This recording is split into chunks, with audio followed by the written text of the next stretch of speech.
Page number 8.8. Following is the information about production and amount of overhead expenses of a seasonal factory. तो आपको जनवरी से लेकर दिसंबर तक एक एक महीने के लेबर आवर्स गिवन है, लेबर वेजेस गिवन है और फैक्ट्री ओवरहेड्स भी गिवन है. Calculate overhead absorption rate on the basis of number 1 direct labour hours, number 2 direct labour wages. State which of the two basis you consider equitable. Equitable यानी justified, more justified. Find out cost of job number 101 applying the rates worked out above. The direct cost of the job are direct material ₹40, labour hours 20, direct labour wages ₹20. चलिए इसका answer शुरू करते हैं.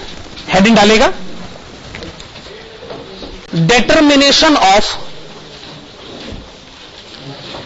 determination of recovery rates. Determination of recovery rates of factory overheads.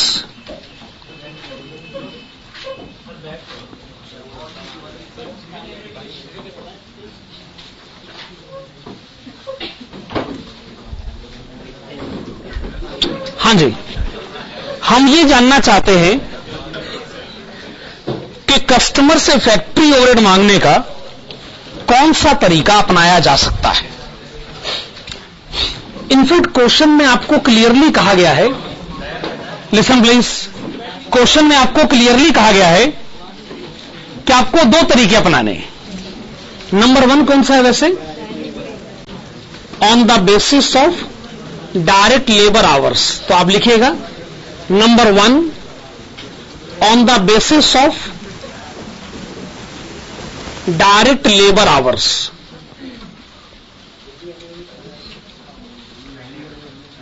Is equal to, okay, number 1 on the basis of direct labour hours is equal to, चलिए formula लिखिएगा, total factory overheads divided by total labour hours. चलिए आपने लिखा total factory overheads divided by total labour hours. भाई इसको हम labour overhead के नाम से भी ज्यादा जानते हैं. तो बताइए पूरे साल के फैक्ट्री ओवरहेड्स क्वेश्चन में कितने लिखे? अच्छा 5,000 रुपए.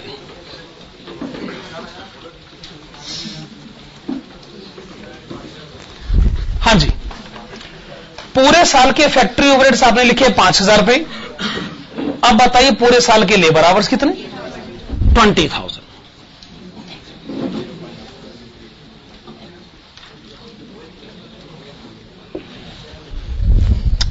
₹5,000 gets divided by 20,000 labour hours. Recovery rate बताएं. 0.25 पर लेबर आवर. आपने लिखा 25 पैसे पर labour our. 0.25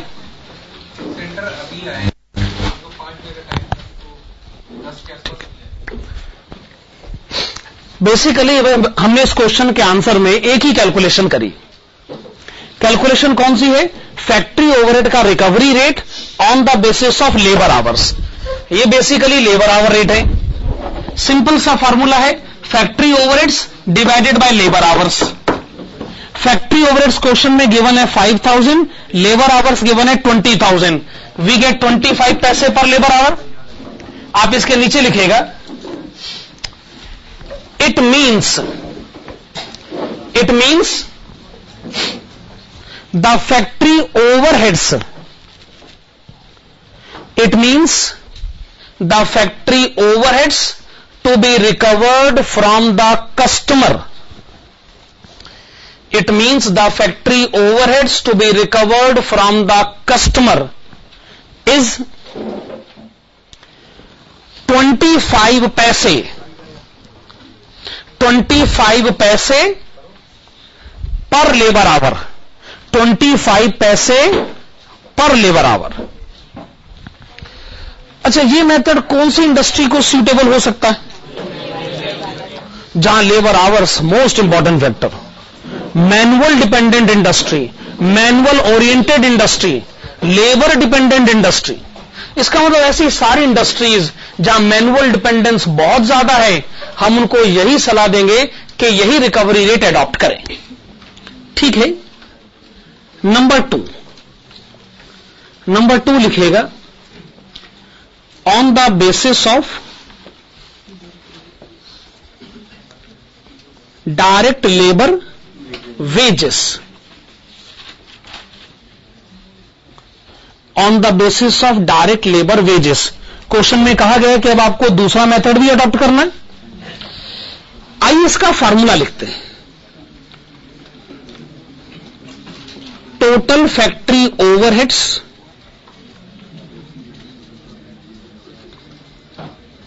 divided by total labour wages multiplied with 100। मतलब ये वाली वो सिचुएशन है कि जो मैं परसेंटेज में कह सकता हूं। अब एनुअल फैक्ट्री ओवरहेड्स हैं ₹5000, वेजेस हैं ₹10,000। आप 100 से मल्टीप्लाई करें, this is 50%। Okay, this is 50%। फिर आप इसके नीचे लिखिएगा, it means the factory overheads to be recovered from the customer. It means the factory overheads to be recovered from the customer is 50% of direct labor wages। अच्छा, ऐसी industries होती है जहां लेबर आवर्स से ज्यादा लेबर कॉस्ट की importance होती है। मतलब ये नहीं सोचा जाता कि वर्कर ने कितनी देर काम किया, वर्कर से कितनी देर काम निकलवाया, ये सोचा जाता है कि वर्कर काम करने के पैसे कितना लेता।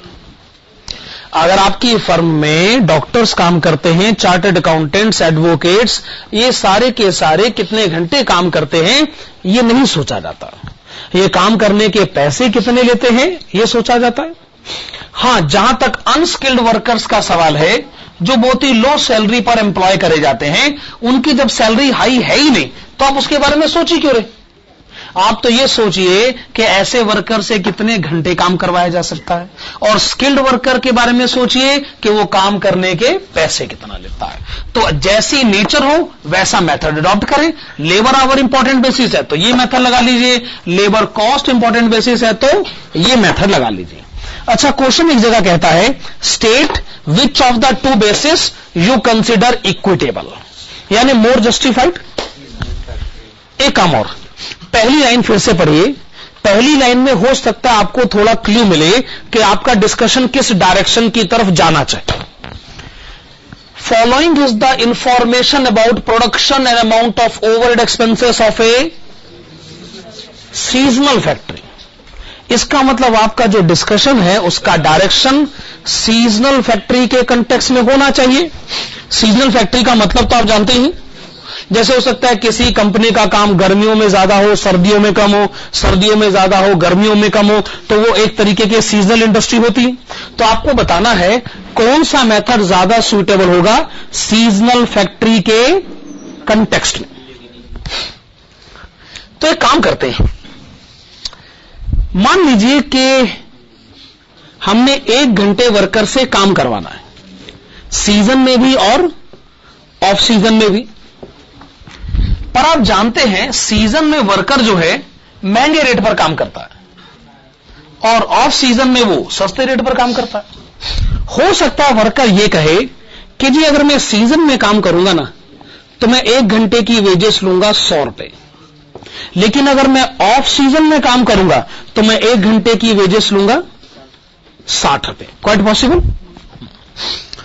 हमने डिसाइड करना है कस्टमर से ओवरहेड कैसे मांगा जाए, या लेबर आवर्स के बेसिस पर या लेबर वेजेस के बेसिस पर। आइए पहले लेबर आवर का बेस डिस्कस करें। हमारी सोच क्या है, सीजन है तो भी काम 1 घंटे में होगा, ऑफ सीजन है तो भी काम 1 घंटे में ही होगा। अगर आपने आवरली बेस अडॉप्ट किया तो क्या आप ऐसा नहीं कहना चाहते कि सीजन में जितने पैसे मांगे जाएंगे ऑफ सीजन में भी उतने ही मांगे जाएंगे। अगर आपने 1 घंटे का रेट तय कर लिया, मान लीजिए 25 रुपए, तो सीजन में भी तो 1 घंटे काम हुआ, ऑफ सीजन में भी तो 1 घंटे काम हुआ, तो अगर 1 घंटे के 25 रुपए मांगने हैं तो वो तो हर समय वही का वही है। लेकिन अगर आप ये कहो नहीं, हम कस्टमर से मांगेंगे वेजेस का 50%, तो क्या आपको लगता नहीं है कि अगर 100 रुपए का वेजेस है तो 50% 50 रुपए है, 60 रुपए का वेजेस है तो 50% 30 रुपए।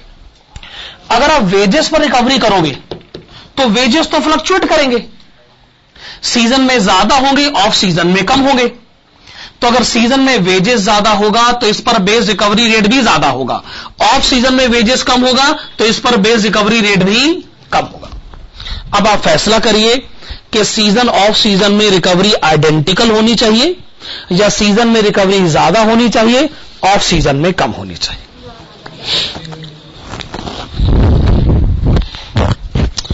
कोई इंडस्ट्री ये कह सकती है कि भाई सीजन हो या ऑफ सीजन हो, बिल्डिंग का रेंट तो उतना ही देना पड़ता है, तो हमारे हिसाब से सीजन ऑफ सीजन में ओवरहेड की रिकवरी इक्वल होनी चाहिए। दूसरे कह सकते हैं कि भाई साहब एक बात बताइए, आपके पास बिल्डिंग के रेंट के अलावा और कोई एग्जाम्पल नहीं है क्या? जब भी ओवरहेड का एग्जाम्पल डिस्कस करो बिल्डिंग का रेंट आ जाता है। अरे भाई बिजली का बिल भी तो होता है, टेलीफोन का बिल भी तो होता है। क्या ये बात सही नहीं कि सीजन में टेलीफोन इलेक्ट्रिसिटी के बिल ज्यादा आते हैं, ऑफ सीजन में कम आते हैं? तो सीजन में रिकवरी ज्यादा, ऑफ सीजन में कम होनी चाहिए। भाई आजकल सर्दियों का टाइम चल रहा है, आप अगर एयर कंडीशनर खरीदने के लिए जाओगे तो एक तो लोग आपको ताना मारेंगे, बताओ एसी खरीदने के लिए जा रहे हैं, लोग उल्टा कोयले गर्म करके खा रहे, और ये है एसी खरीदने के लिए जा रहे हो। बताओ, खैर चलो, आपने उनको समझाया, समझा करो भाई आजकल ना सस्ते में मिल रहा है। क्यों सस्ते में क्यों मिल रहा है? आपने कहा सिंपल सी कॉस्टिंग है। क्या है कि ऑफ सीजन में काम हो तो क्या है कि वर्कर भी सस्ते रेट पर काम करता है, ओवरहेड के रिकवरी रेट भी कम होते हैं, इसलिए एसी सस्ते में मिल रहा है। विश्वास नहीं तो जाके दुकानदार से पता कर लो, आजकल वो सस्ते ही बेच रहा। तो इसका मतलब आजकल खरीदना फायदे का सौदा है कि नहीं?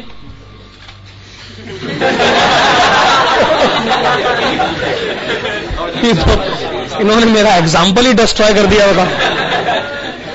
हमारी क्लास में एसी चलेगा। पॉइंट ये साबित होता है, देखिए अगर आपकी सोच ये है कि सीजन ऑफ सीजन में रिकवरी इक्वल होनी चाहिए तो आवरली बेसिस को अडॉप्ट करें। अगर आपकी सोच ये कि सीजन में रिकवरी ज्यादा, ऑफ सीजन में कम होनी चाहिए, तो आप डायरेक्ट वेजेस का बेसिस अडॉप्ट कर सकते हैं। क्या आप ये कह सकते हैं कि एक बेसिस गलत है और दूसरा सही?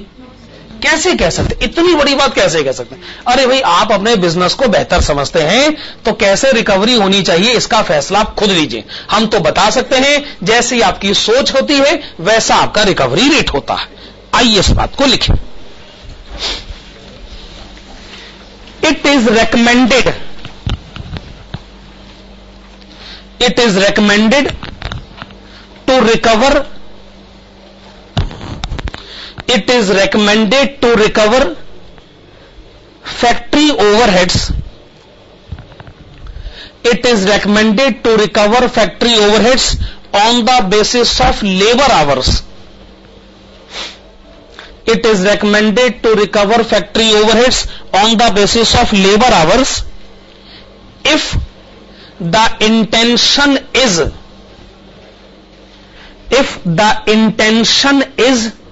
to recover,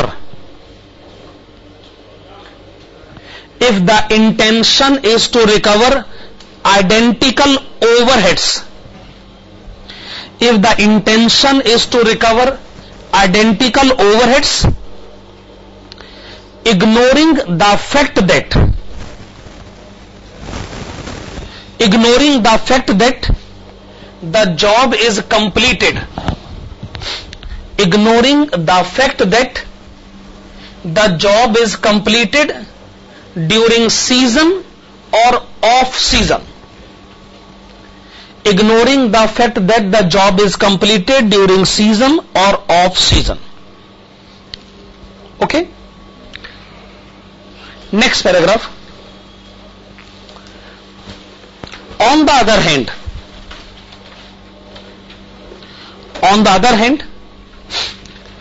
the recovery of factory overheads,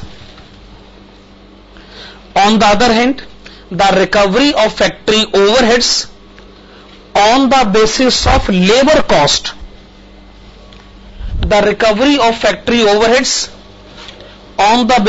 labor cost, is recommended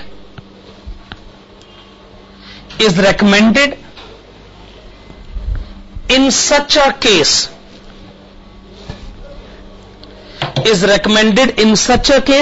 where the intention is to recover,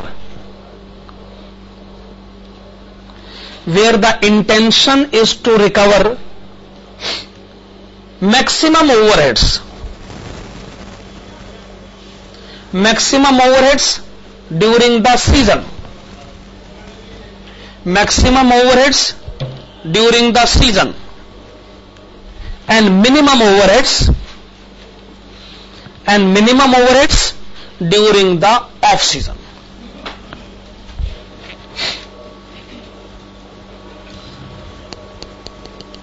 ये क्वेश्चन पहले से जानता था कि आप किसी एक मेथड के फेवर में अपनी बात नहीं कहोगे, आप दोनों के फेवर में अपनी बात कहोगे।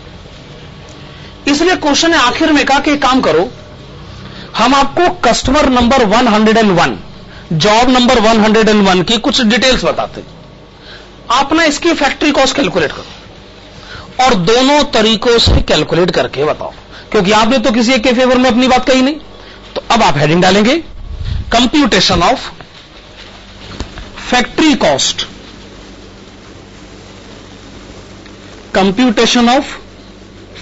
Cost, of job number 101, computation of factory cost of job number 101।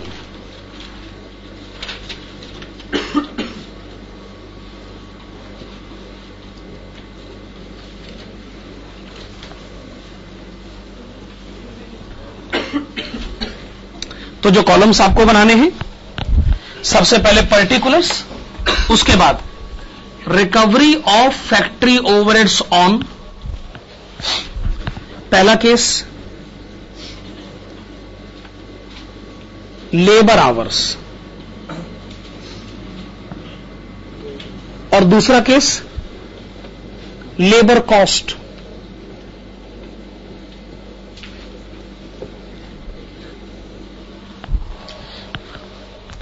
Factory overhead से रिकवर करने के लिए या लेबर आवर्स का बेस अडॉप्ट किया जा सकता है या लेबर कॉस्ट का बेस अडॉप्ट किया जा सकता है। हां, तो आप कस्टमर से सबसे पहले क्या मांगना चाहेंगे? Direct material cost.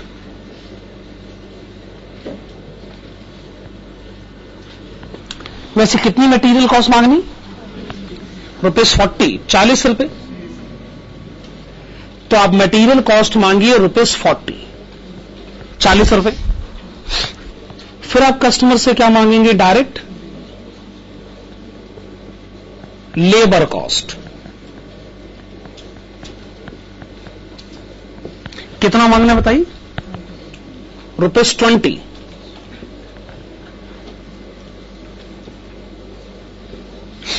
लास्ट में आपको कस्टमर से रिकवर करना है फैक्ट्री ओवरहेड्स।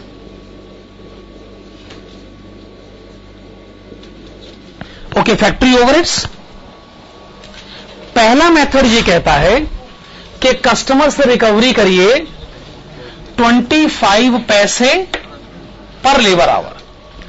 आप क्वेश्चन को पढ़ के बताएं, इस जॉब को एग्जीक्यूट करने में कितने घंटे का टाइम लगा है? 20 आवर्स। 20 आवर्स का टाइम लगा ना, तो 20 आवर्स 25 पैसे पर आवर। तो फिर आप फैक्ट्री ओवरहेड के नाम पर ₹5 रिकवर कर लो। कितनी कॉस्ट रिकवर करना चाहते हैं? 65। बाकी प्रॉफिट भी रिकवर करते रहिएगा। यहां पर रिकवरी कितनी होनी है? लेबर कॉस्ट का 50%, 50% ऑफ ₹20, ये हो गया ₹10। बताइए कॉस्ट कितनी रिकवर करनी है? ₹70। ठीक है, ये हमने क्वेश्चन नंबर 18 का आंसर दिया और ओवरहेड्स का कंसेप्ट नंबर 1 कंप्लीट हो गया। कंसेप्ट नंबर 1 का नाम क्या है? Labour hour rate. Okay, heading डालेगा कंसेप्ट नंबर 2। कंसेप्ट नंबर 2, वैसे तो कंसेप्ट नंबर 2 होना चाहिए मशीन आवर रेट, लेकिन मैं सोचता हूं मशीन आवर रेट पर आने से पहले एक ऐसा कंसेप्ट करा दूं जिसका सिर्फ एक प्रैक्टिकल क्वेश्चन है, उसके बाद मशीन आवर रेट के कंसेप्ट पर आ जाएंगे। हेडिंग डालेगा distribution of selling overheads. Distribution of selling overheads एक ही क्वेश्चन है, ज्यादा टाइम भी नहीं लगेगा और हमें ऐसा लगने लगेगा कि 2 कंसेप्ट भी हो गए भाई, है ना। फिर तीसरे कंसेप्ट पर आ जाएंगे। हां, तो कंसेप्ट नंबर 2 आपने क्या लिखा? Distribution of selling overhead. इससे रिलेटेड हमारे पास सिर्फ एक ही प्रैक्टिकल क्वेश्चन है, क्वेश्चन नंबर 5। उसको किसी थ्योरेटिकल इंट्रोडक्शन की कोई जरूरत नहीं, सीधा क्वेश्चन में आइए।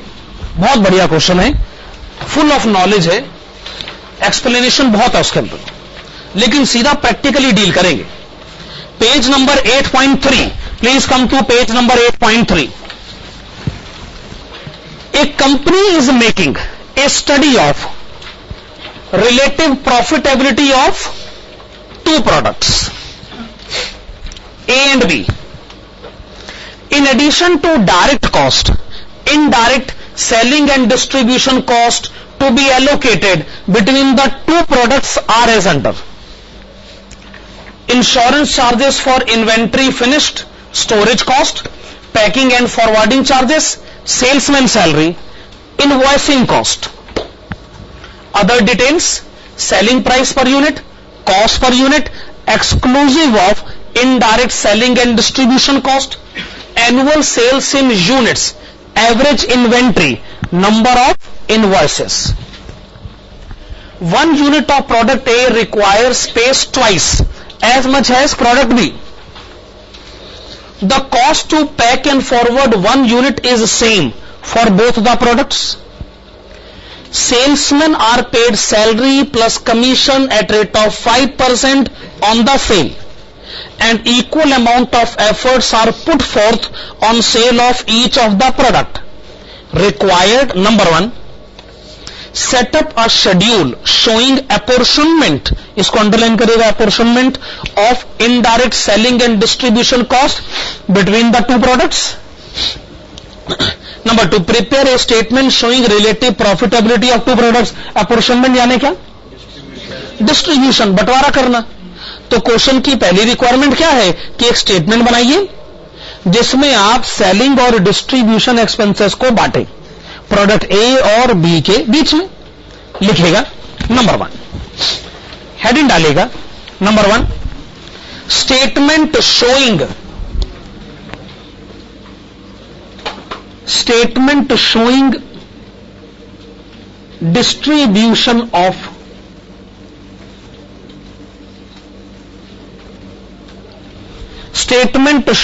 distribution of indirect selling and distribution expenses.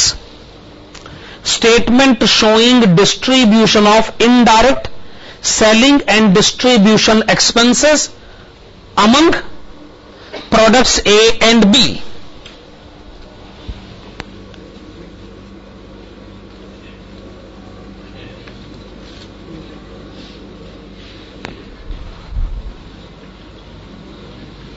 तो आप ये कॉलम्स बनाइएगा।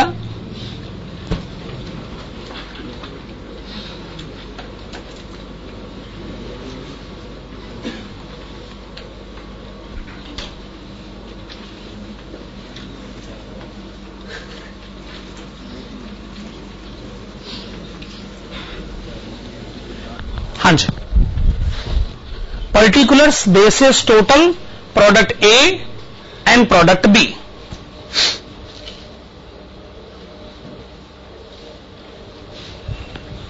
Product A and product B.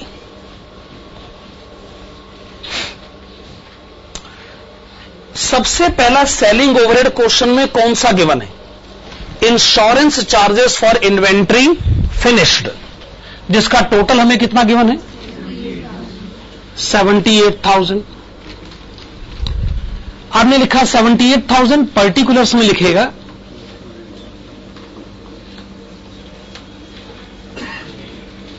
Insurance of finished goods, finished inventory.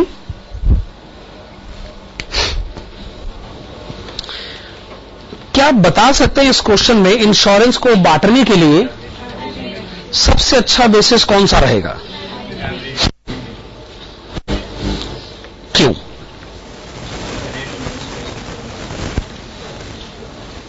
मेरा मतलब है, ऐसे तो क्वेश्चन में लिखा है कि हम प्रोडक्ट ए पूरे साल में 10,000 यूनिट बेचते हैं और प्रोडक्ट बी हम पूरे साल में 8,000 यूनिट बेचते हैं। हम ये यूनिट्स का बेसिस क्यों ना लें? ओके, हाँ। अच्छा, अगर हम पूरे साल में 10,000 यूनिट बेचते हैं तो क्या हुआ? हमें बताया गया है कि जी गोदाम में तो एक टाइम पर खाली 1,000 यूनिट पड़ी होती और बी के केस में 800।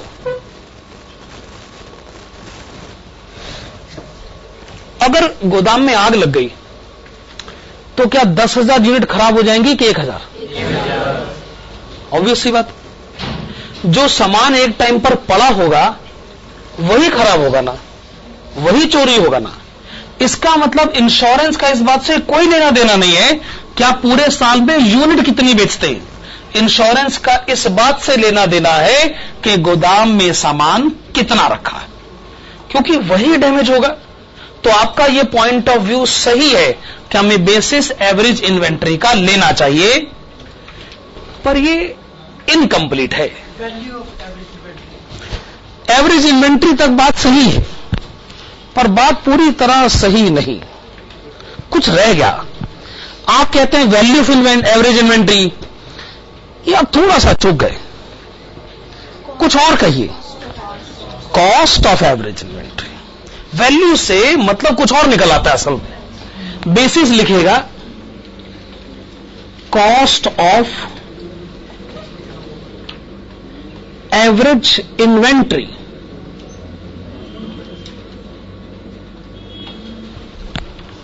देखिए, बहुत गहरे मतलब निकल कर आते हैं यहां से। हम बातों को समझेंगे तो बड़ा परफेक्ट एक्सप्लेनेशन आता है। एक्सप्लेनेशन क्या है? हमें मालूम है कि ए की यूनिट 1,000 है, हमें यह भी मालूम है कि बी की यूनिट 800 होती है। हमने इस बात से कब इनकार किया? लेकिन कल को मान लो सामान चोरी हो गया, तो इंश्योरेंस कंपनी से क्या आप ये उम्मीद लगाकर बैठे हैं कि वो आपको आपका चोरी हुआ सामान ढूंढकर आपको लाके देंगे? कहीं ऐसा होता है इंश्योरेंस? वो क्या कहेंगे ज्यादा से ज्यादा, पैसे कितने देने भाई, बात खत्म करो, और क्या। तो इसका मतलब बात को रुपयों में कहो, यूनिट्स में कहने से बात बनती नहीं है। इंश्योरेंस स्टॉक का नहीं होता है, इंश्योरेंस स्टॉक की कीमत का होता है। कीमत पे बात करो भाई। हमने कहा चलो कीमत पर बात कर लेते हैं।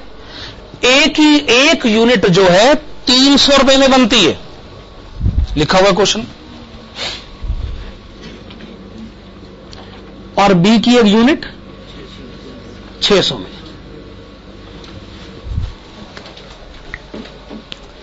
ये कहना बंद करें कि ए का स्टॉक 1000 यूनिट का है।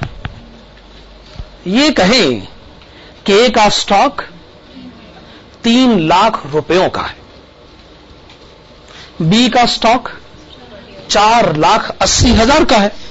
तब इंश्योरेंस एजेंट आएगा कि हाँ भाई ए का स्टॉक कितने का है, कि जी गोदाम में ए का स्टॉक 3 लाख रुपए का रखा है, बी का स्टॉक 4,80,000 का रखा है। कल को कोई गड़बड़ होगी तो हमने कितने रुपए देने, कि जी ए के 3 लाख दे देना, बी के 4,80,000 दे देना। इंश्योरेंस 78,000 रुपए दे दो, तो आप 78,000 के इंश्योरेंस को इस रेशियो में बांट दें। तो ए का हिस्सा बताएं 30, बी का हिस्सा 48,000। बड़ा वैलिड पॉइंट है ना, बिना मतलब के बात थोड़ी कहते हैं हम लोग। एक मुद्दा और है जो ये उठा रहे थे कि जी सेल्स का बेसिस क्यों ना ले लें, कॉस्ट क्यों लिया है, सेल क्यों ना ले लें। कल को अगर सामान चोरी हुआ तो क्या आप इंश्योरेंस कंपनी को ये कहोगे कि भाई साहब ऐसा है, वो तो ठीक है आप हमें हमारी कॉस्ट प्राइस लौटा रहे हैं, वो आप समझाओ तो सही। अगर हम ये चोरी नहीं होता तो हम बेच देते तो इतने में बेच देते, तो इतने में बेच देते, वो पैसे दे दो। इंश्योरेंस कंपनी कहेगी ये तो आप हद पार कर रहे हो यार, शुक्र मनाओ हम तुम्हें तुम्हारी कॉस्ट लौटा रहे हैं, तुम क्या हमसे सेल्स प्राइस मांगोगे। तो ऐसा तो नहीं होना चाहिए ना, वो एकदम अनरीजनेबल बात है। इसलिए सेल्स का बेसिस अनरीजनेबल है, कॉस्ट का बेसिस रीजनेबल है। हालांकि अगर मैं इसमें सेल्स का बेसिस ले लूं ना तो मेरे आंसर पे फर्क नहीं पड़ेगा, वो आंसर पे इसलिए फर्क नहीं पड़ेगा क्योंकि वो रेशो सेम आ जाएगी, वो एक दूसरी बात है। अब क्वेश्चन बनाया कुछ ऐसे गया है कि कॉस्ट प्राइस और सेल प्राइस का रेशो सेम है, मेरे आंसर पे फर्क नहीं पड़ रहा है, लेकिन इसका मतलब ये तो नहीं कि मैं अनरीजनेबल बेसिस पे कर लूं। खैर चलिए, अगर इस खर्चे पर बहस हो गई हो तो हम बहस का दूसरा मुद्दा उठाएं। यही ओवरहेड्स का चैप्टर है ना, कि ये तय करे जी तेरा हिस्सा इतना, मेरा हिस्सा इतना है कि नहीं, ये तेरा है ये मेरा है, सब कुछ है ना। लेकिन नंबर 2 दूसरा खर्चा बताइए, स्टोरेज कॉस्ट 1,40,000।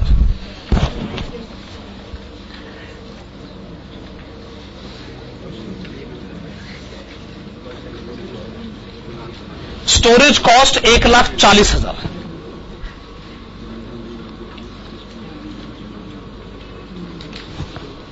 क्या करें बताइए।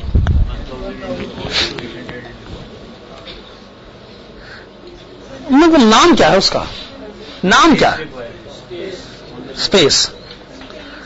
थोड़ा एग्जैक्टली कहें स्पेस। चलिए आप एक काम करिए, आप लिखिएगा स्पेस ऑक्यूपाइड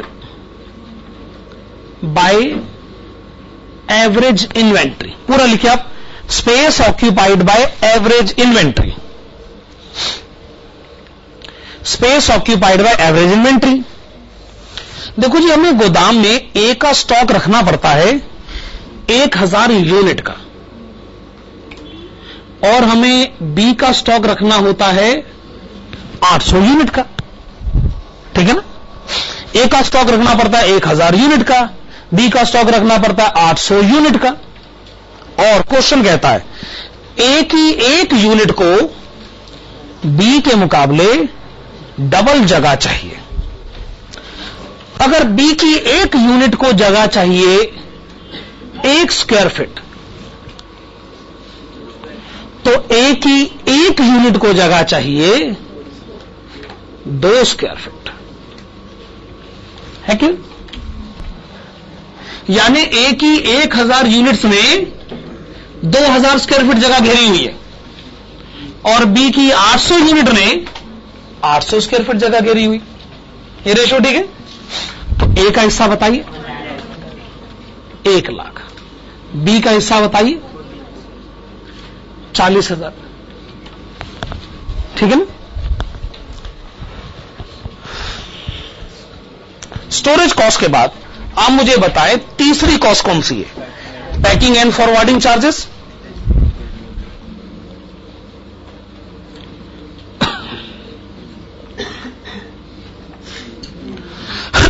इसका टोटल अमाउंट क्वेश्चन में कितना गिवन है? 7,20,000।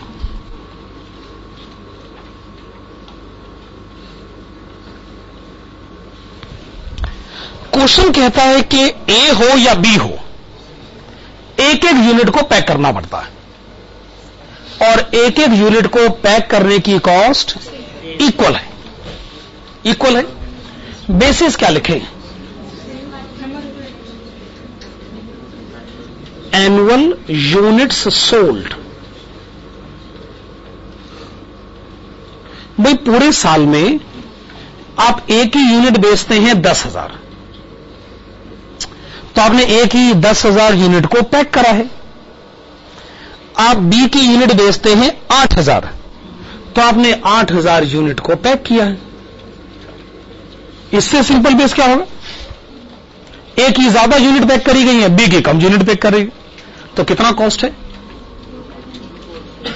4 लाख रुपए और 3,20,000।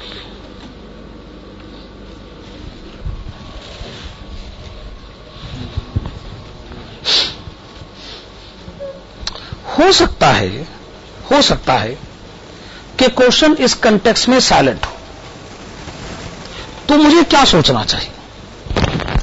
क्या मैं ये कह सकता हूं ए की per unit packing cost B के कंपैरिजन में डबल है? ए का स्पेस तो डबल है, ए तक का स्पेस तो डबल है, तो क्या डबल स्पेस को पैक करने का खर्चा डबल नहीं होगा? मतलब एक प्रोडक्ट जो है वो डबल है और चारों तरफ से पैक करना पड़ता। अब डबल है तो पैकिंग करने का खर्चा डबल नहीं होगा क्या? क्या पेपर डबल नहीं लग जाएगा? मान लो मैं ऐसा कुछ कहता हूं कि जी ए का पर यूनिट पैकिंग कॉस्ट डबल है, तो मैं क्या कहूंगा? 10,000 यूनिट 8,000 यूनिट। बी की एक यूनिट का पैकिंग कॉस्ट अगर 1 रुपया है तो ए की पर यूनिट का पैकिंग कॉस्ट 2 रुपए। तो इधर 2 से मल्टीप्लाई हो जाएगा, उधर 1 से मल्टीप्लाई हो जाएगा। मतलब ऐसा मैं कर सकता हूं, मैं इस काम के लिए तैयार बैठा हूं। वैसे मल्टीप्लाई तो आपने अभी भी कर रखा है, दोनों का पर यूनिट पैकिंग कॉस्ट इक्वल है। इसका मतलब क्या आपको लगता नहीं कि आपने दोनों तरफ 1 से मल्टीप्लाई कर रखा है? वो क्या है कि 1 से मल्टीप्लाई करके दिखाने का रिवाज नहीं है असल में, इसलिए हम इसको दिखाते नहीं, वरना कायदे से सोचा जाए तो आपने पर यूनिट पैकिंग कॉस्ट से मल्टीप्लाई कर ही रखा है कि नहीं? खैर चलिए इस बात को आगे बढ़ाते हैं हम लोग। अगला कॉस्ट कौन सा है? Salesman salary. The amount is ₹8,50,000।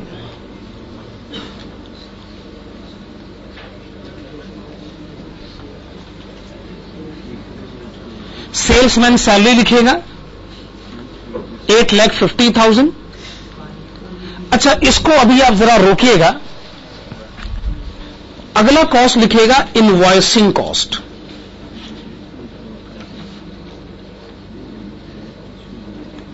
Invoicing cost का टोटल कितना गिवन है वैसे? 4,50,000।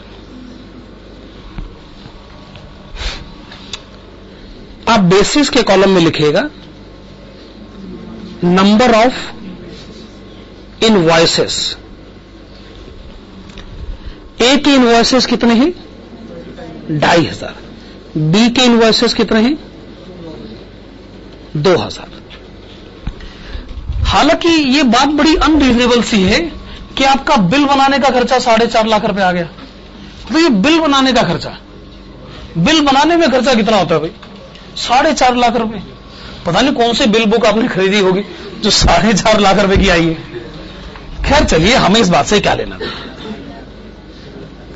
2.5 लाख रुपए और 2 लाख रुपए।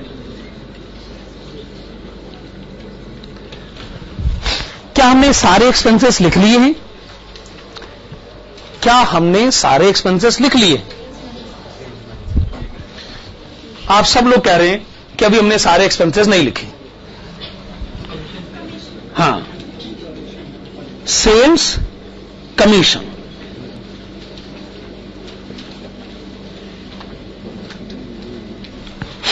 कितना लिखे वैसे?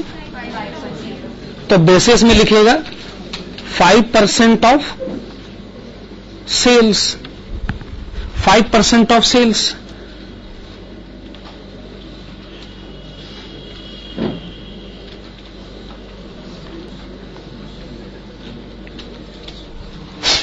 % ऑफ सेल्स। प्रोडक्ट ए से शुरुआत करें। प्रोडक्ट ए, आपने यूनिट्स बेची हैं 10,000, selling price per unit 500, 10,000 unit 500, total sale बताइए 50 lakh, 5% commission 2.5 lakh.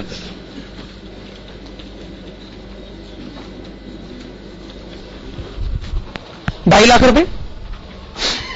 Product B, आपने यूनिट्स बेची हैं 8,000, per unit selling price 1,000, total sale 80 lakh, 5% commission 4 lakh. Total 6,50,000, 6.5 lakh रुपए। ठीक है ना? कैलकुलेशन परफेक्ट है। अब हमारे पास सिर्फ रह गया सेल्समैन सैलरी। इसे कैसे डिस्ट्रीब्यूट किया जाए? कोई बेसिस है आपके पास? ए की यूनिट बेची गई है 10,000, बी की यूनिट बेची गई है 8,000। क्या यूनिट्स का बेसिस ठीक रहेगा सैलरी को बांटने के लिए? या फिर यूं कहे, अगर ए की 10,000 यूनिट बेची गई है 500 के हिसाब से, सेल वैल्यू है 50 लाख रुपए, बी की 8,000 यूनिट बेची गई है 1,000 रुपए के हिसाब से, सेल है 80 लाख रुपए। 50 लाख 80 लाख, क्या यह रेशो ठीक रहेगा सैलरी को बांटने के लिए? इन दोनों में से मोस्ट अप्रोप्रिएट बेसिस कौन सा रहेगा? यूनिट्स का के वैल्यू का? आप लोग कह रहे हैं वैल्यू का बेसिस। वैल्यू का बेसिस कह रहे हो? वैल्यू के बेसिस कहने के पीछे आपकी सोच ये है कि देखो, यूनिट्स वाले तो खाली यूनिट्स की बात करते हैं, हम तो यूनिट्स की भी बात कर रहे हैं। हम खाली यूनिट्स की बात तो नहीं कर रहे ना, हम तो ये कह रहे हैं अच्छा ये 10,000 यूनिट अगर 500 के रेट पर बेची जाती तो क्या सेल वैल्यू होती? तो यूनिट्स का बेस तो लिमिटेड है, वैल्यू का बेस तो वाइडर है। हम तो यूनिट्स के बारे में भी बात कर रहे हैं, हम कह रहे हैं 50 लाख और 80 लाख। पर इस क्वेश्चन में ना मैंने यूनिट्स का बेस लेना है ना वैल्यू का बेस लेना है। इस क्वेश्चन में मैंने बेस लेना है जो क्वेश्चन में लिखा हुआ है, इक्वल एफर्ट्स। यह क्वेश्चन में लिखा है कि प्रोडक्ट ए और बेचने की सेल्समैन की मेहनत बराबर है। तो 8.5 लाख की सैलरी है, तो 4.25 लाख रुपए की सैलरी ए को कहिए बर्दाश्त करने के लिए, और 4.25 लाख रुपए की सैलरी बी को कहिए बर्दाश्त करने के लिए।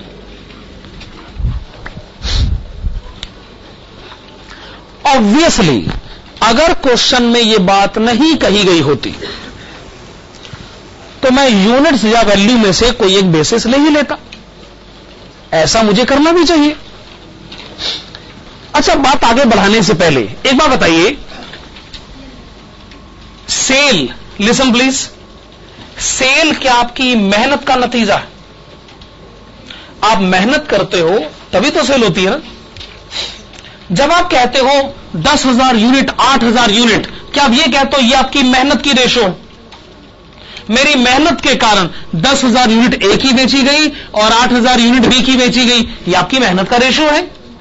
या फिर आप कहते हो नहीं नहीं यूनिट छोड़ो, अरे ए का सारा सामान मैंने 50 लाख में बेचा, बी का सारा सामान मैंने 80 लाख में बेचा, ये मेरी मेहनत की रेशो है। इसके पीछे आप क्या दलील दोगे कि देखो भाई महंगा प्रोडक्ट बेचने में ज्यादा मेहनत लगती, इसलिए यूनिट्स के पीछे मत भागो। मान लो एक आदमी कहता है कि जी मैंने पूरे साल में 10,000 कारें बेची और 8,000 साइकिलें बेची, बताओ बेचने की मेरी मेहनत की रेशो। तो आपको कह फिर 10,000 कारें 8,000 साइकिलें 5:4, यही क्या तरीका हुआ बोला? वैल्यू में बात करो। इस पर आप ये काउंटर व्यू ये दे सकते हो कि जी ऐसा कोई बिजनेसमैन हमें पहले दिखाइए जो कारें भी बेचता है और साइकिलें भी बेचता है। हमने कहा क्या चलो अगर मेरा एग्जाम्पल गलत है तो मैं एग्जाम्पल को थोड़ा ठीक कर देता हूं।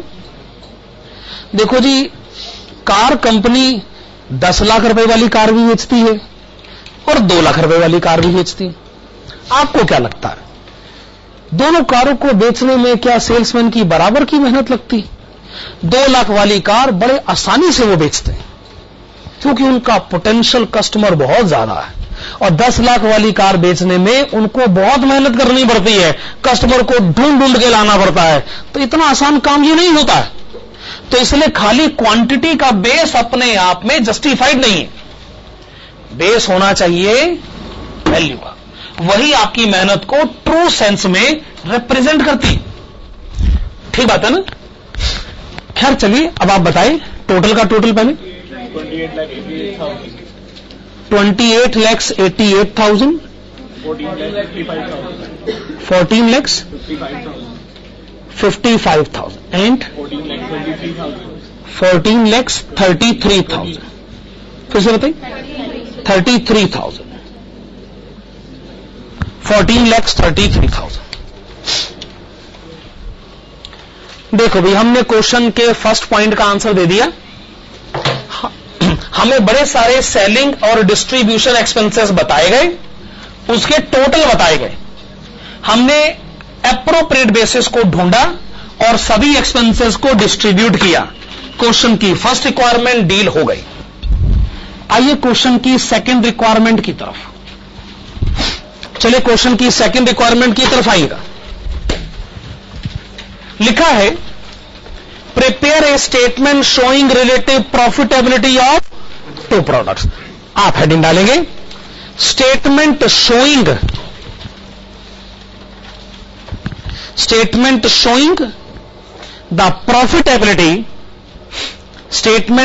The profitability from products A and B.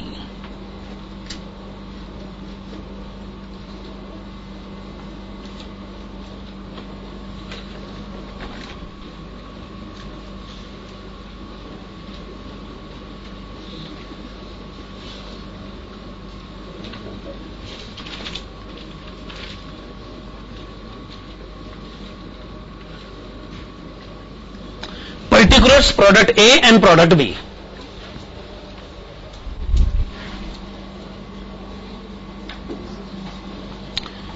शुरुआत करते हैं हम लोग सेल्स के साथ। देखिए क्वेश्चन में लिखा है कि हमने प्रोडक्ट ए की यूनिट बेची है 10,000 और एक यूनिट का सेलिंग प्राइस है 500। इसका मतलब टोटल सेल लिखी जाए 50 लाख रुपए। हमने बी की यूनिट बेची है 8,000, एक यूनिट का सेलिंग प्राइस 1,000, तो टोटल सेल लिखी जाए 80 लाख रुपए। सेल 50 लाख 80 लाख रुपए, यह क्वेश्चन में कहा गया है।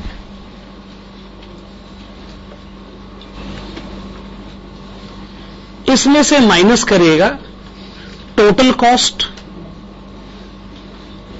excluding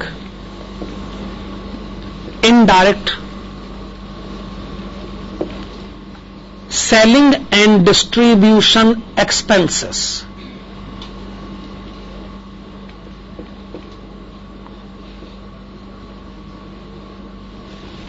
आपने लिखा total cost excluding indirect selling and distribution expenses. A 10,000 unit, एक यूनिट की कॉस्ट 300 रुपए, टोटल कॉस्ट हो गई 30 लाख रुपए। बी 8,000 यूनिट, एक यूनिट की कॉस्ट 600 रुपए, टोटल कॉस्ट हो गई 48 लाख। तो आपने सेल्स में से टोटल कॉस्ट माइनस किया और टोटल कॉस्ट में अभी इनडायरेक्ट सेलिंग और डिस्ट्रीब्यूशन एक्सपेंसेस इंक्लूडेड नहीं, minus. Indirect selling and distribution expenses,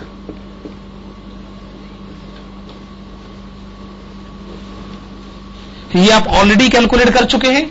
ए का 14,55,000 और बी के केस में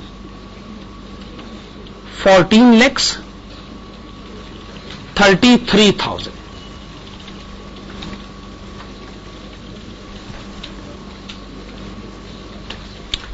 बताइए ए का आंसर कितना है,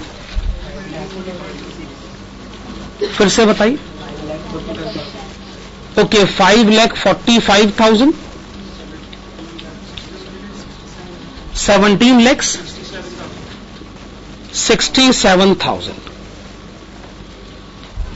आपने बताया 5,45,000, आपने बताया 17,67,000।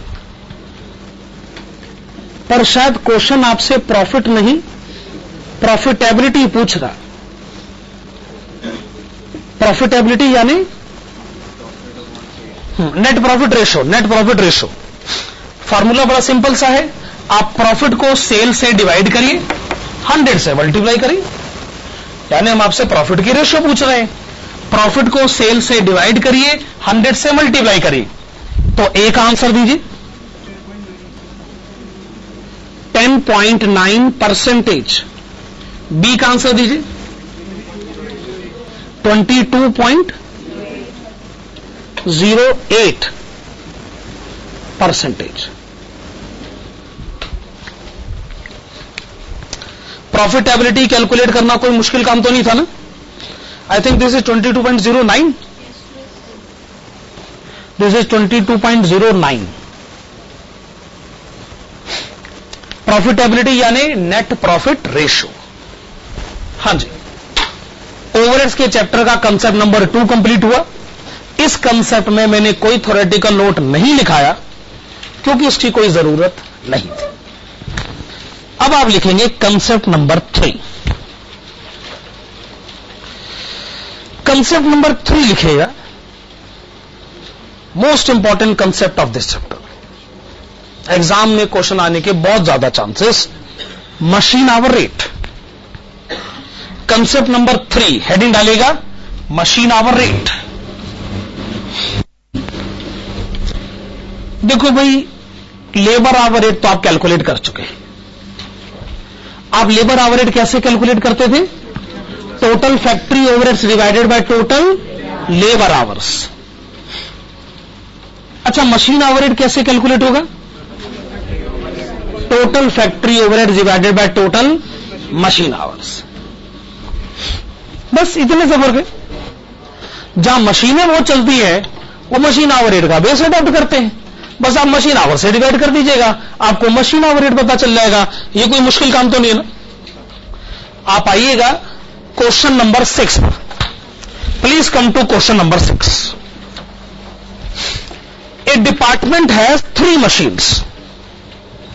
The figures indicate the departmental expenses: depreciation of machinery, depreciation of building, repairs, insurance, indirect wages, power, lighting, miscellaneous expenditure. फिर आपको मशीन फर्स्ट, सेकंड, थर्ड के कंटेक्स्ट में कुछ डिटेल्स गिवन है। Direct wages, power units, number of workers, light points, space in square feet, cost of machine and hours worked. From the above information calculate number 1 simple machine hour rate and number 2 composite और comprehensive machine hour rate. भाई ये सब तो नहीं जानते क्या है। लेकिन हम मशीन आवर रेट तो जानते हैं ना। मशीन आवर रेट यानी factory overheads divided by machine hours. बस चलो हेडिंग डालो, आंसर शुरू कर दे। बातें धीरे धीरे करके सारी समझ में आ जाती। हेडिंग है computation of machine hour rate. Computation of machine hour rate.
तो पहले एक्सपेंडिचर का नाम बताया जाए, डेप्रीसिएशन ऑन मशीनरी।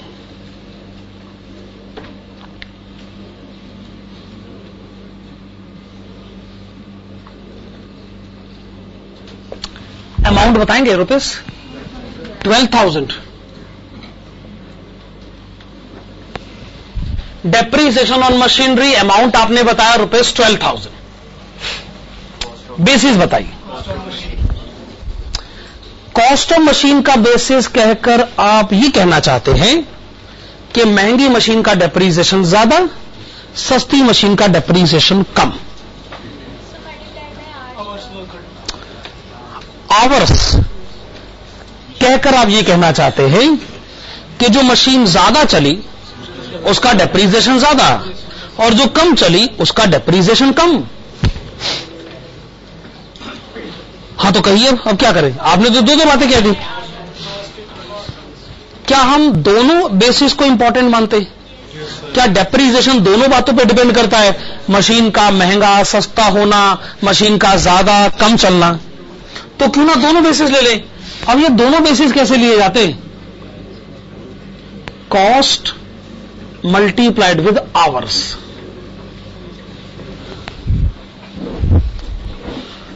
कॉस्ट को आवर से मल्टीप्लाई कर दो, बताओ। ना कभी देखा ना कभी सुना, कॉस्ट और आवर्स मल्टीप्लाई हो गई। इसका जवाब यह है कि देखो जी, किसी चैप्टर में तो हमने पैसेंजर्स और किलोमीटर्स सबको मल्टीप्लाई कर दिया था।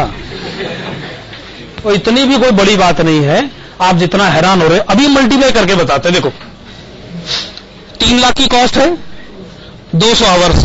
देखो कैलकुलेटर में 3 लाख को 200 से मल्टीप्लीकेशन करके आंसर आता है कि नहीं आता? तो बस हो गया मल्टीप्लीकेशन। इसमें इतना हैरानगी जताने की क्या जरूरत है? मल्टीप्लाई करके रेशो बताइए।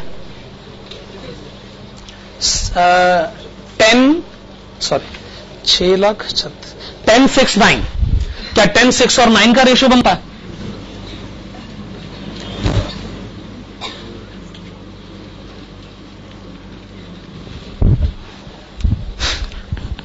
देखो अब ना थोड़ा इमेजिन करो।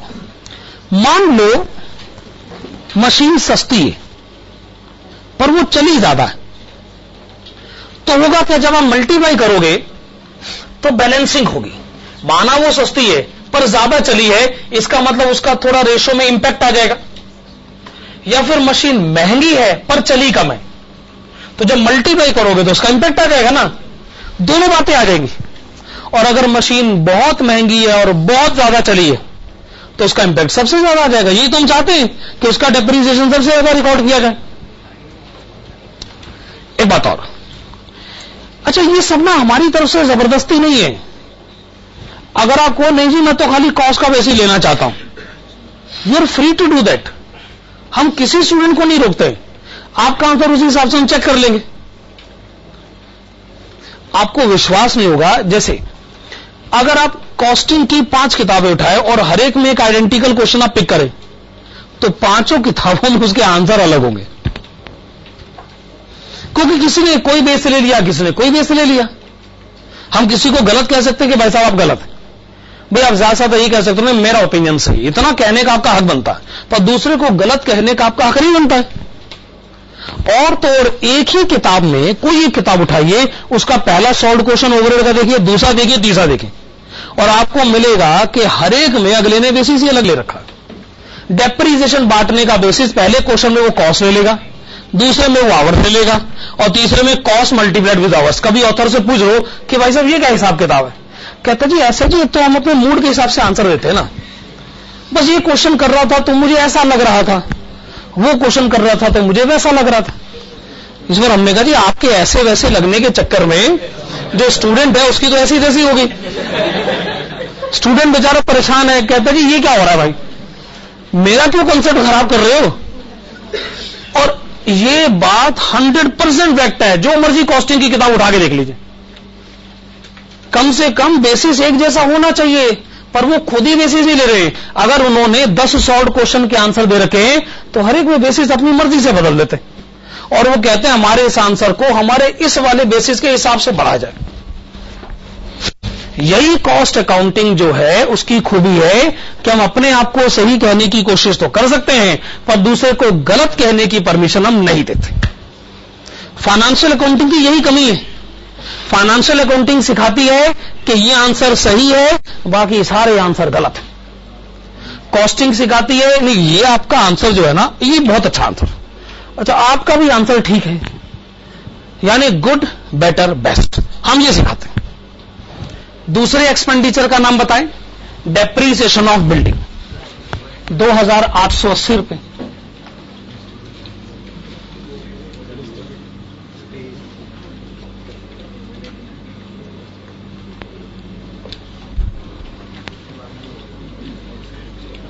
कैसे बांटे वैसे? स्पेस, ये बिल्डिंग का डेप्रीसिएशन है।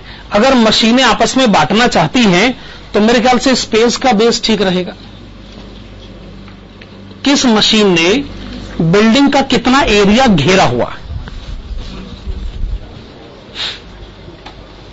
क्या ठीक रहेगा? ये स्पेस का रेशियो क्या है? 1, 2 and 2।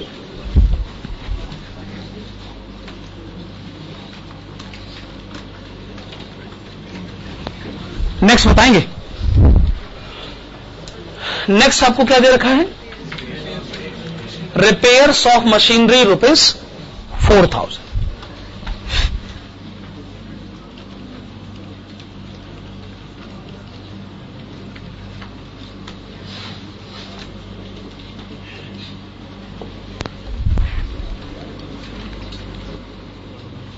कौन सा बेस सही रहेगा? Machine hours. आपकी सोच यह है कि जिस मशीन के आवर ज्यादा हैं उसकी रिपेयर्स की रिक्वायरमेंट ज्यादा रही होगी। रेशियो बताएंगे? 2, 3 and 3।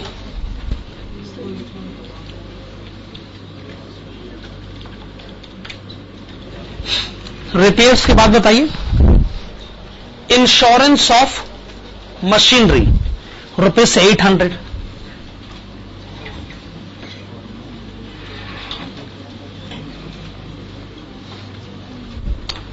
इंश्योरेंस को किससे रिलेट करके सोचा जाए?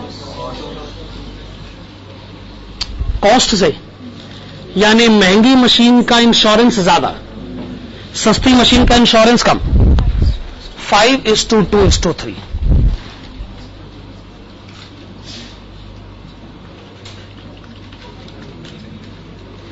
इंश्योरेंस के बाद कौन सा है? Indirect wages.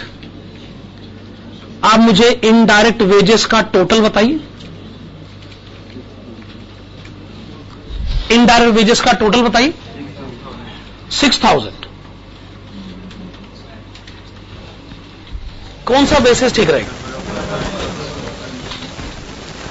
Number of workers. क्यों वर्कर्स क्यों भाई? वर्कर्स में ऐसे क्या खास बात है? डायरेक्ट वेजेस को मैं वर्कर्स की रेशियो में क्यों बांटूं? सॉरी, इनडायरेक्ट वेजेस को इनडायरेक्ट वर्कर समझते हैं ना, जो असिस्टेंट होता है वो इनडायरेक्ट वर्कर होता है ना। जो प्रोडक्शन से रिलेटेड होता है वो तो डायरेक्ट वर्कर होता है।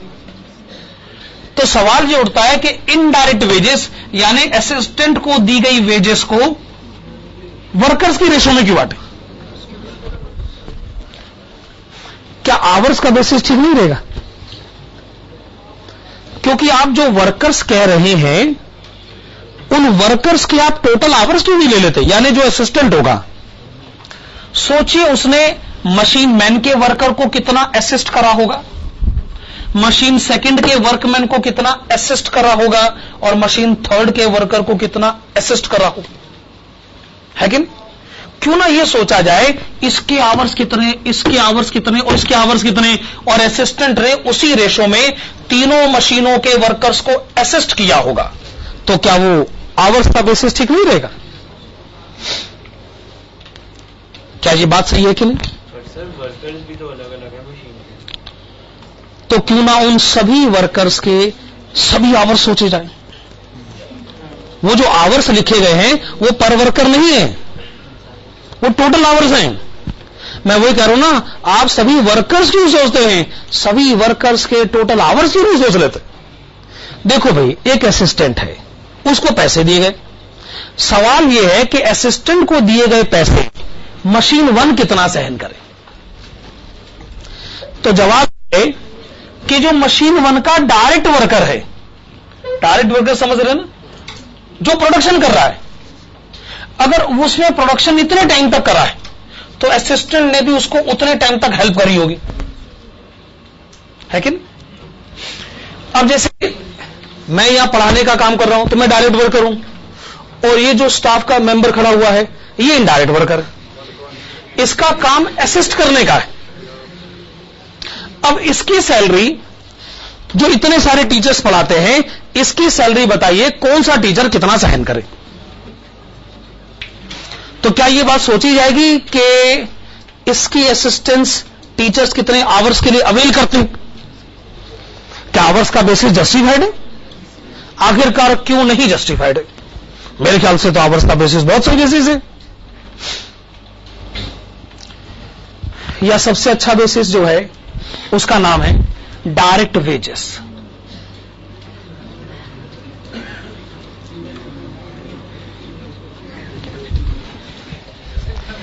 देखो ऐसा है, या तो आप ये सोच लो कि असिस्टेंट की फैसिलिटी अलग अलग टीचर कितने आवर्स के लिए इस्तेमाल करते हैं, या ये सोच लो अलग अलग टीचर, ये सोच लो अलग अलग टीचर कितने रुपए कमाते हैं। अगर अलग अलग टीचर्स के कमाने की रेशो अलग अलग है तो क्या आपको नहीं लगता कि जो टीचर ज्यादा रुपए कमाता है वो असिस्टेंट को दिए गए पैसे को ज्यादा सहन करने के लिए कैपेबल है? मान लो एक टीचर जो है असिस्टेंट की फैसिलिटी तो बड़ी इस्तेमाल करता है, खुद कुछ नहीं कमाता, मतलब उसका वेज रेट कम है, हम कहेंगे ये इसका तो वेज रेट ही कम है, ये बेचारा असिस्टेंट की सैलरी क्या सहन करेगा? इसका मतलब आवर्स को मैं इग्नोर नहीं कर रहा हूं, मैं ये करूं आवर्स से ज्यादा सूटेबल बेसिस है वेजेस। अच्छा, वेजेस तक कैसे पहुंचा जाता है? पहले पता करो वर्कर्स, फिर पता करो, अच्छा वर्कर्स पता कर लेना, अब बताओ वर्कर्स के आवर्स, है ना? अच्छा आवर्स पता कर लेना, अब पता करो आवर्स की वेजेस। वेजेस आपको लास्ट में मिल रहा है, और वेजेस कैलकुलेट करते समय सब कुछ ही डिस्कस हो गया, वर्कर्स के आवर्स की ही तो वेजेस हैं। तो जब मैं वेजेस की बात करता हूं तो वेजेस में वर्कर्स भी शामिल है और वेजेस में उन वर्कर्स के आवर्स भी शामिल हैं। सबसे बड़ा बेस वेजेस बनता है कि नहीं? वेजेस तक आप पहुंचे कैसे? आपने पहले वर्कर्स कैलकुलेट करे, वर्कर्स के आवर्स कैलकुलेट करें, और उन आवर्स की वेजेस आपने कैलकुलेट करी। सबसे बड़ा बेस वेजेस ही तो साबित होता है। तो इनडायरेक्ट वेजेस को डायरेक्ट वेजेस की रेशो में बांटना मोस्ट सूटेबल रहेगा। रेशो आप बता दीजिए।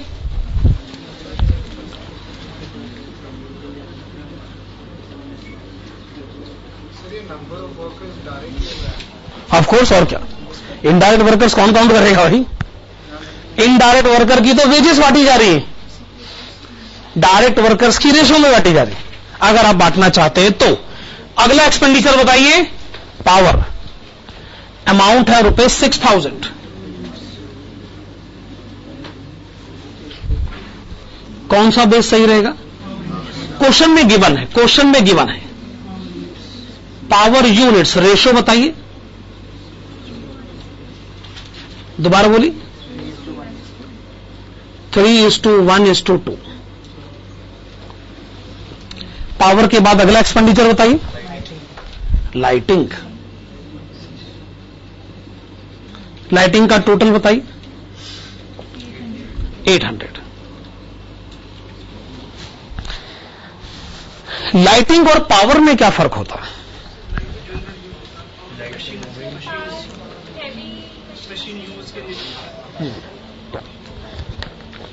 अच्छा, होता तो दोनों इलेक्ट्रिसिटी है ना। पावर का मतलब है electricity used for running the machine. Lighting का मतलब है जी electricity used for other purposes. हमारे घर में भी पावर के प्लग होते हैं ना, उनमें मशीनें लगानी होती, यानी घर के हिसाब से उनको मशीन कहा जाता है। जैसे अगर आपने वहां रेफ्रिजरेटर लगा दिया तो वो तो मशीन ही है ना, आपने वॉशिंग मशीन लगा दी तो तो मशीन ही है ना, टीवी लगा दिया, एयर कंडीशनर लगा दिया, इसका मतलब ये मशीन है। लेकिन जो बाकी ट्यूबलाइट पंखा चल रहा है वो मशीनें नहीं है, वो लाइटिंग कॉस्ट की डेफिनेशन में आ जाती है, इसलिए दोनों में फर्क हो जाता है। पावर के प्लग इसलिए हमेशा अलग बनाए जाते हैं और नॉर्मल लाइटिंग के प्लग अलग बनाए जाते हैं। उसके बाद लास्ट में है लाइटिंग एक्सपेंडिचर को कैसे बांटें? लाइट पॉइंट्स के रेशो में 1, 3 और 6।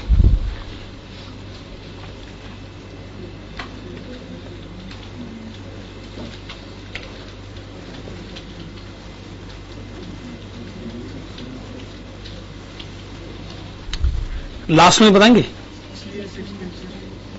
Miscellaneous expenses. मिसलेनियस एक्सपेंसेस का टोटल बताएं, 4200। देखिए, मिसलेनियस एक्सपेंसेस को बांटने के लिए वैसे तो कोई भी बेसिस गलत नहीं कहा जा सकता। अगर आपको जी मैं स्पेस की रेशो में बांटना चाहता हूं तो ऑल टुगेदर सोचा जाए, वो कोई गलत बेसिस थोड़ी है। स्पेस, जहां स्पेस ज्यादा वहां मिसलेनियस एक्सपेंसेस ज्यादा, सुनने में कोई इतना गलत भी नहीं लगता।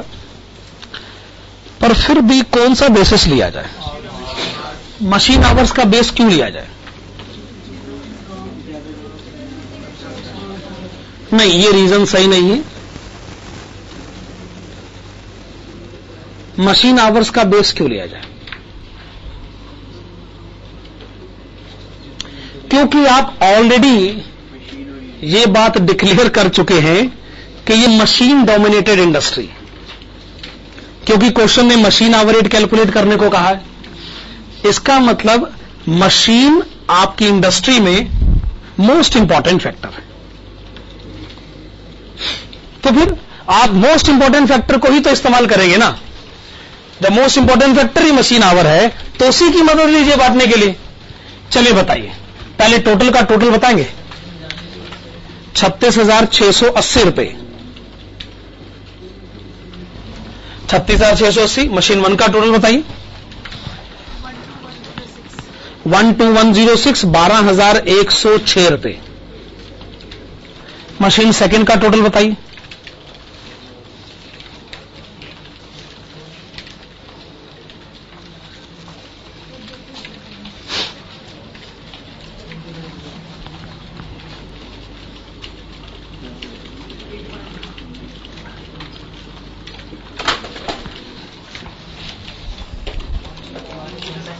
मशीन सेकंड का टोटल 10907 और मशीन थर्ड का टोटल ये ठीक है 13667। ये आपने बता दिया है total factory overheads.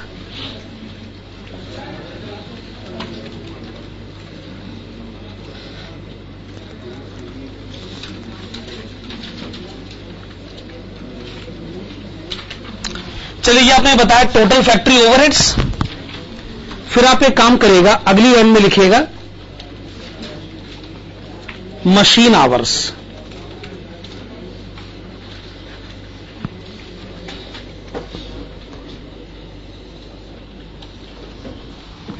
Machine hours, machine 1 के आवर्स हैं 200, ओके 200, 300, 300।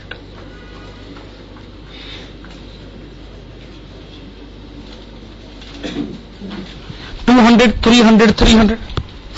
फिर आप लिखेंगे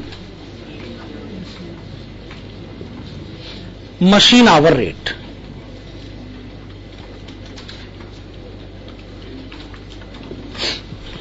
आपका काम है फैक्ट्री ओवरहेड्स को मशीन आवर से डिवाइड करिए। 60.53 आपने बताया 60.53, 36.36, 45.56, 45.56। इस कैलकुलेशन में हमको कोई दिक्कत तो नहीं होना। फैक्ट्री ओवरहेड्स को मशीन आवर से डिवाइड करेंगे तो मशीन आवर रेट तो आएगा ही आएगा। अच्छा, जो आपने आंसर कैलकुलेट किया है, एक काम करेंगे, इसके आगे लिख लीजिएगा सिंपल। ये है जी सिंपल मशीन आवर रेट, जो क्वेश्चन की पहली रिक्वायरमेंट है। तो क्वेश्चन की पहली रिक्वायरमेंट हमको समझ में आ गई। क्वेश्चन की दूसरी रिक्वायरमेंट क्या है?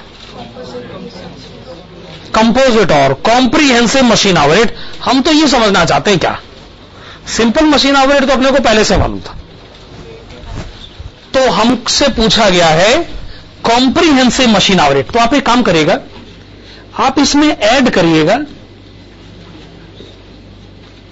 डायरेक्ट वेजेस पर मशीन आवर। डायरेक्ट वेजेस पर मशीन आवर ऐड करके एक अमाउंट आएगा।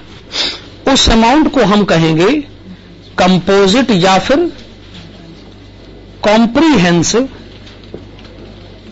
Machine hour rate.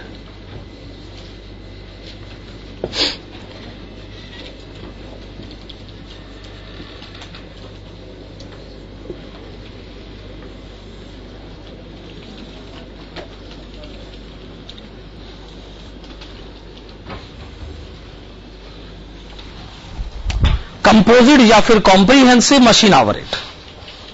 क्या आप ऐड करेंगे? डायरेक्ट वेजेस पर मशीन आवर। मशीन फर्स्ट पर आइएगा, डायरेक्ट वेजेस हैं 12,000, आवर्स हैं 200।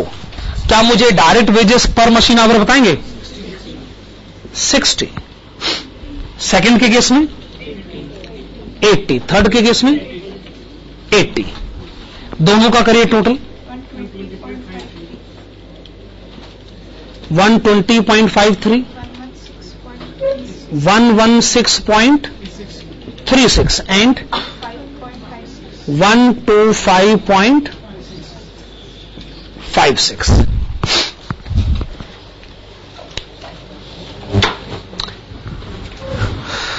अब इस कंसेप्ट को समझा जाए भाई, आखिरकार हम क्यों डायरेक्ट वेजेस पर मशीन आवर ऐड करें। इस कंसेप्ट को भी तो समझना है ना। तो एक काम करते हैं, इस क्वेश्चन का आंसर तो हो गया, मैं इस क्वेश्चन का एक सप्लीमेंट्री क्वेश्चन आपको लिखवा दूं, तो लिखेगा ताकि ये कंसेप्ट समझा जाए ना। ऐसे तो कंसेप्ट बीच में रह जाएगा। लिखेगा supplementary question to question number 6। Supplementary question to question number 6। तो क्वेश्चन नंबर 6 को मैं आगे बढ़ाना चाहता हूं। असल में मैं बात को यहां रोकना नहीं चाहता। लिखेगा calculate the amount to be charged. Calculate the amount to be charged from a particular customer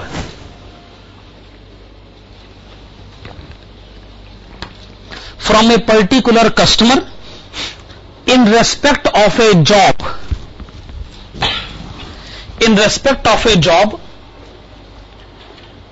which has the following details, which has the following details. Number 1,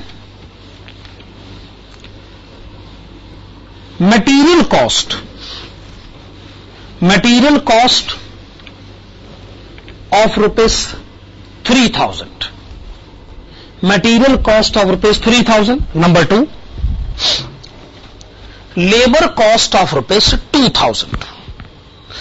नहीं ये स्टेटमेंट काट दीजिए, मटेरियल कॉस्ट ऑफ रुपीज 3000, ठीक है। Number 2 लिखेगा, the execution of the job requires, the execution of the job requires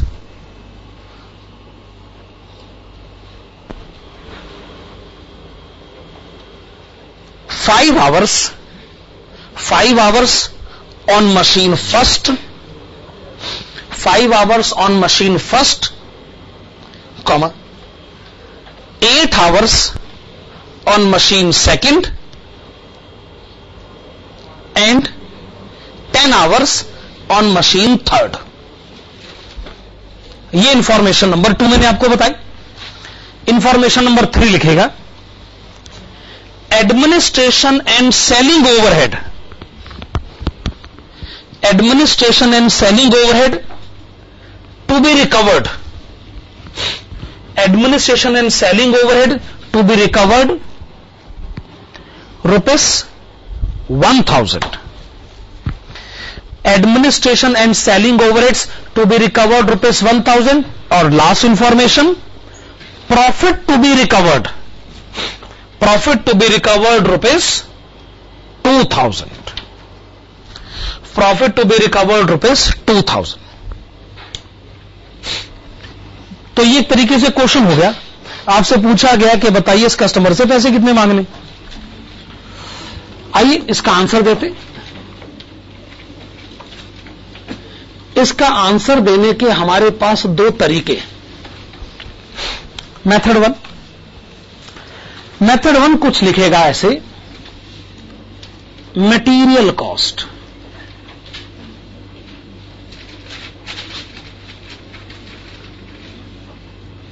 तो बताइए आपने इस कस्टमर से मटेरियल कॉस्ट कितना मांगना है? 3000 रुपए।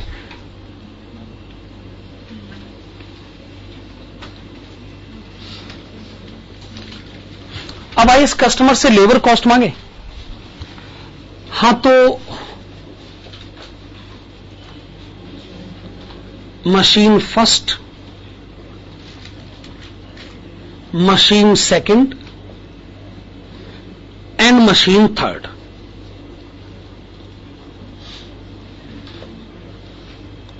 देखो जी, काम तो हमने वर्कर से करवाया। मशीन 1 इस्तेमाल हुई है 5 घंटे, मशीन सेकंड इस्तेमाल हुई है 8 घंटे और मशीन थर्ड इस्तेमाल हुई है 10 घंटे। ये क्वेश्चन में लिखा हुआ ना। अब हम इतने आवर्स की वेजेस मांगते हैं। देखो जी, वेज रेट पर आवर है, मशीन 1 के केस में 60 रुपए, सेकंड के केस में 80 रुपए और थर्ड के केस में भी 80 रुपए। टोटल बताएंगे तीनों का।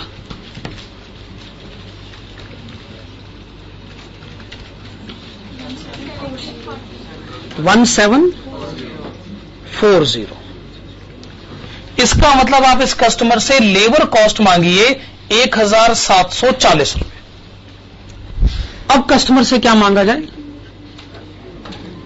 Factory overheads.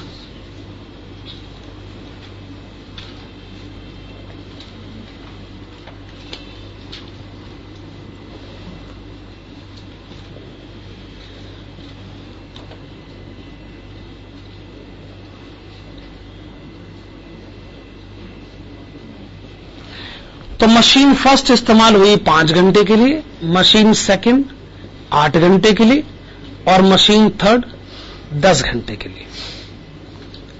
आइए कस्टमर से फैक्ट्री ओवरहेड मांगा जाए। मशीन फर्स्ट इस्तेमाल होती है तो फैक्ट्री ओवरहेड मांगना पड़ेगा ₹60.53। मशीन सेकंड इस्तेमाल होती है तो फैक्ट्री ओवरहेड मांगना होगा ₹36.36। मशीन थर्ड इस्तेमाल होती है तो फैक्ट्री ओवरहेड मांगना होगा ₹45.56।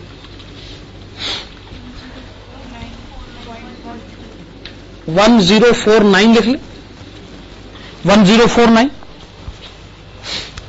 अब आप कस्टमर से क्या मांगना चाहते हैं? Administration and selling overheads. कितना मांगना है बताइए? ₹1000। फिर आप कस्टमर से क्या मांगेंगे लास्ट में? प्रॉफिट। कितना प्रॉफिट मांगना है बताइए? 2000।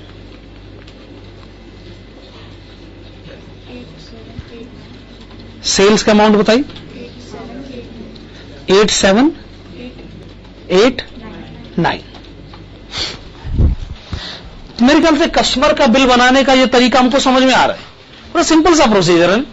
कस्टमर से क्या मांगा? Material cost, labour cost, factory overhead, administration, selling overhead और प्रॉफिट। सिंपल सा तो प्रोसीजर। आइए कस्टमर का बिल बनाने का दूसरा तरीका पढ़ें।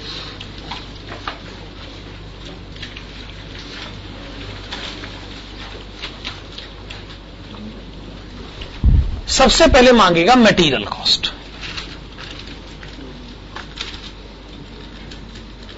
₹3000। फिर मांगेगा labour cost and factory overheads taken together. क्या लिखा आपने? Labour cost and factory overheads taken together. Labour cost and factory overheads taken together. पहले मशीन फर्स्ट, उसके बाद मशीन सेकंड, उसके बाद मशीन थर्ड। देखो जो मशीन फर्स्ट इस्तेमाल हुई 5 घंटे के लिए, मशीन सेकंड इस्तेमाल हुई 8 घंटे के लिए, और मशीन थर्ड इस्तेमाल हुई 10 घंटे के लिए।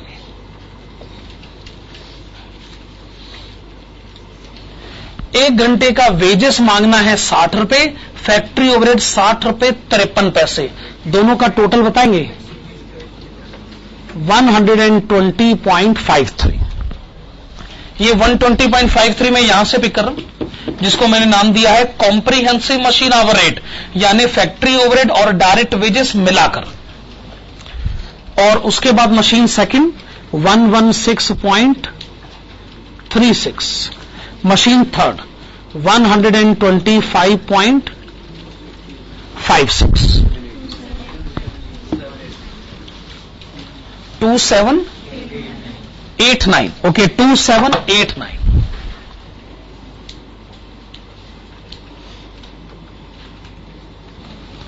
आपने लिखा 2789। अब कस्टमर से क्या मांगा जाए? Administration and selling overheads. कितना मांगेंगे? ₹1000। लास्ट में प्रॉफिट कितना मांगा जाए? ₹2000। दोनों का टोटल करें 8789। 8789। क्या आपको दोनों मेथड्स में कोई डिफरेंस नजर आ रहा है? ऐसे तो कोई डिफरेंस नहीं। अब लेबर और फैक्ट्री ओवरहेड की कैलकुलेशन को अगर आप इकट्ठा कर ले तो कोई रीजन आंसर वाला अलग क्यों आएगा भला? तो जी ये है comprehensive machine average. Comprehensive machine average यानी उन इंडस्ट्रीज के बारे में बात करी जाए जो फैक्ट्री ओवरहेड और लेबर कॉस्ट का इकट्ठा रिकवरी रेट अडॉप्ट करते, जो अलग अलग नहीं कहते। वैसे तो अलग अलग ही कहना चाहिए अगर सुटेबली सोचा जाए तो, पर जो इकट्ठा कहते हैं वो टर्म यूज करते हैं कॉम्प्रिहेंसिव मशीन आवर रेट। ठीक बात है? चलिए ठीक। ठीक है, अभी हम यहां ब्रेक ले लेते हैं, फिर हम लोग एफएम की क्लास शुरू करेंगे। कल तो कॉस्टिंग की क्लास आपकी किस टाइम पर है? 145 कल कॉस्टिंग की क्लास 145 पर है। 145 5 बजे तक जाएगी क्लास कल आपकी।